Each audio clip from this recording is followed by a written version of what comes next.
Hi, I'm Doug Donley, and welcome to Cecil TV on a nice, warm Wednesday afternoon. Uh, we welcome this afternoon Donna Bitely from uh, the Imagination Library of Cecil County. So, welcome, Donna. Thank you. And the I understand you have something that you some a message for the public to get out for something. Well, actually, it's a good time to speak with Cecil TV because March is National Reading Month. And, with that being said, we're trying to promote, obviously, children's literacy, and that's through the Dolly Parton Imagination Library.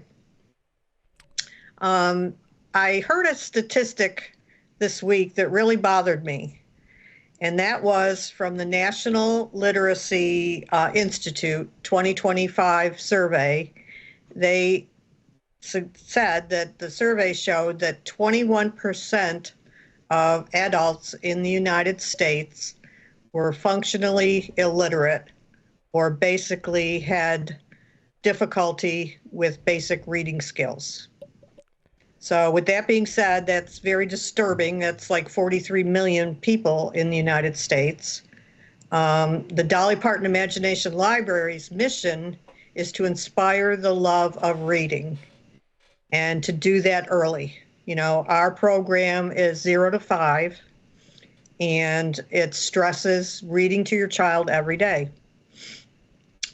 Dolly has been doing this for 30 years. For people that aren't familiar with the program, she started it because her father could not read or write. He was illiterate, and she always felt that that kind of held him back from his dreams. And she did not want that to interfere with other people in Tennessee. So she started it in her county, and it gradually grew, and it's now in 5 countries. It's in every state in the United States. And we started here in Cecil in 2019. So, there's been lots of studies done. They did an extensive study over the last 20 years to show the impact of the program. And basically, I have some information from it here. It just actually came out this last month. The positive impact from the research showed that it creates a richer home environment for families that participate with reading with their children, not only for the children, but for the parents themselves. So you can imagine if a family, mom and dad struggle with reading, if they read every day to their child 10 or 15 minutes a day, that's going to help them too with their skills. So that was a positive impact. And teachers, kindergarten teachers, preschool teachers, have stated that they can definitely see an impact that the children that participate in reading programs, not necessarily just Dolly Parton's program, but in early literacy programs, show a much broader concept related to literacy when they come into school. We did a survey last year, 2025, for families that had been in our program. And some of the statistics that we found from the survey were just really amazing. I'll give you the positives first. 83% of parents said that they noticed an increase in excitement and being positive about books and wanting to be read to by their children from participating. 93% of parents said that they felt that the program definitely was helping their child be kindergarten ready, which, the state loves to hear that. But the bad news is, or the surprising news, I guess would be a better way to say it, is that one of the questions asked families, how many books, children's books, did you have in your home before you started in this program? And 18% of those families said they had none. They had no children's books in the home. That was surprising to me and sad. So the Imagination Library sends a book each month to the family at no cost to them. And if you register your child at birth, they're going to have 60 books by the time they graduate the program at age 5. We started in 2019. We had 23 children sign up, September of 2019, and we now have 1,952. We actually ended 2025 with 2,044 children registered. What's happening now is our 2020 babies they turned 5 in 2025, so they've graduated from the program. We've had 1,381 children graduate from our program. So between the current registries that we have, 1952, and the 1,300 that have graduated, we've sent out or registered over 3,033 children in Cecil County. There's about 5,800 children that were eligible, that are still eligible. So we're still looking for kids to sign up and hope that parents realize that this program is available to them. They only have to be a Cecil County resident, and it's very easy to register. The other thing I want to stress, and I've talked to so many people just in this last few weeks that don't even, they're not even aware that the program is available in Cecil County. So we are available. You just have to go to the website and download the registration form. If you don't have a means to print out the registration, you can contact me through our email address, and I'll mail you a form to fill out. And they go in once a month to Dollywood. They pack and pick all the books in Tennessee, and they're mailed out on a nonprofit basis to Cecil County children. So over the course of that time, I looked it up, and we have sent out over 80,000 books to Cecil County children since 2019. And in 2025, we registered 226 newborns. So that's exciting because they'll be in the program for 5 years. That's a lot of books. So we have to maintain, we have to keep in mind that this isn't just a 1-year program where we're raising funds for 1 year. If the child is registered at birth, they want to be in there for 5 years. They want books coming to their home for 5 years.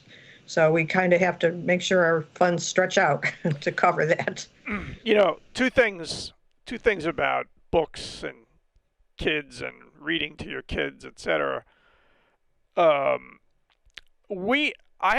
kids are grown now, but we still talk about the books that we read as a kid. Maybe because my daughter has a 2-year-old now, but those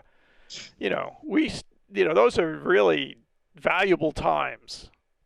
Absolutely. Yeah, and then another thing, as they get older, I would still, maybe when my kids were like 11 or 10 or 11, they'd still want me to read to them, and it was an opportunity to read for me some things that I had wanted to always get to but never did, like things that they appreciated and I appreciate, things like Lord of the Rings, and I think I read almost every Harry Potter book to my daughter, and I remember reading John Steinbeck and things like that to my son, and anyway, so it's a great experience.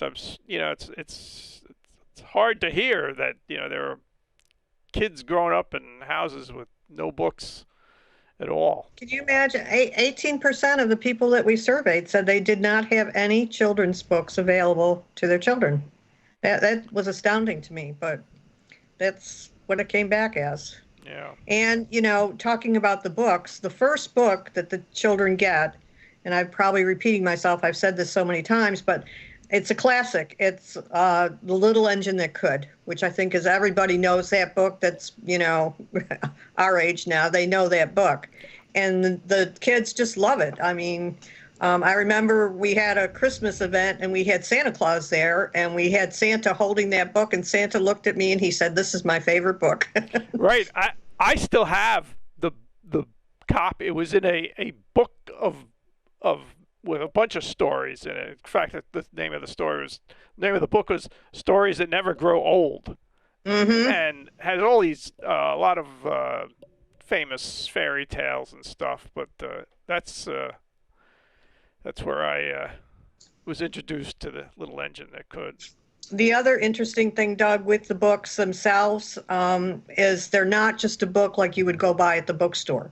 What makes them special is inside the flap, there is a message to the caretaker or the parent, whoever's reading the book to the child.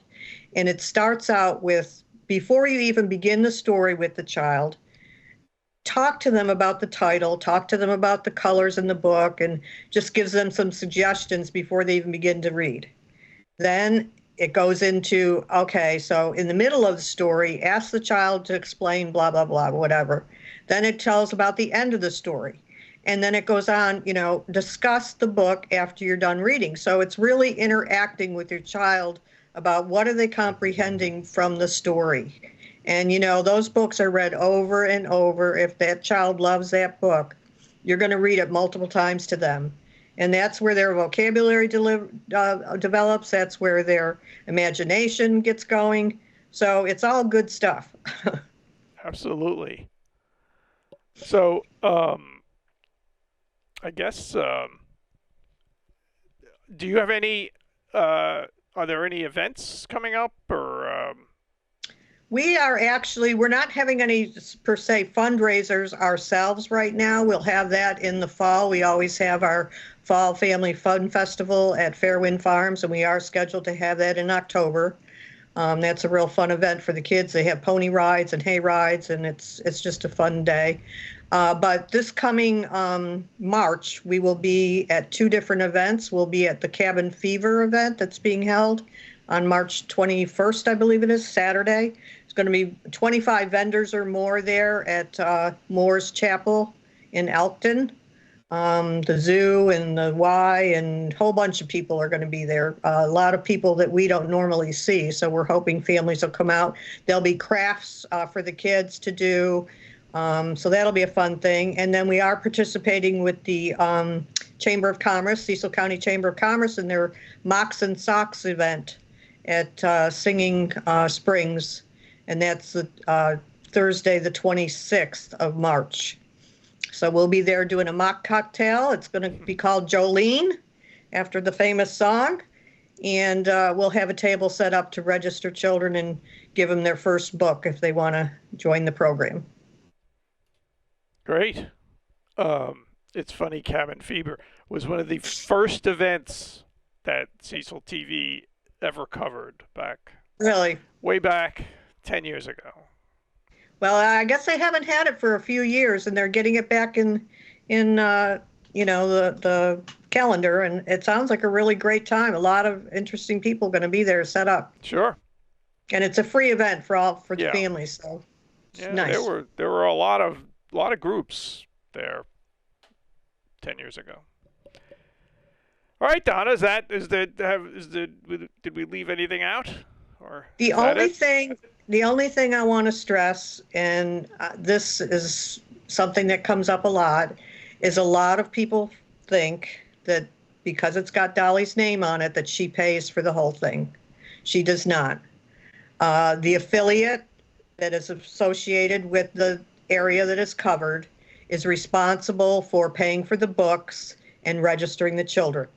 What Dolly does is she has a partnership with Penguin Publishing. You can imagine she sends out 3 million books around the world every month. So they have a partnership with Penguin Publishing. She gets the books at a really good price, almost free, really. It costs $2.60 for a book and mailing. So $31 covers one child for a year, getting 12 books. But our committee pays for all the books. Dolly does not pay for the books and the mailing.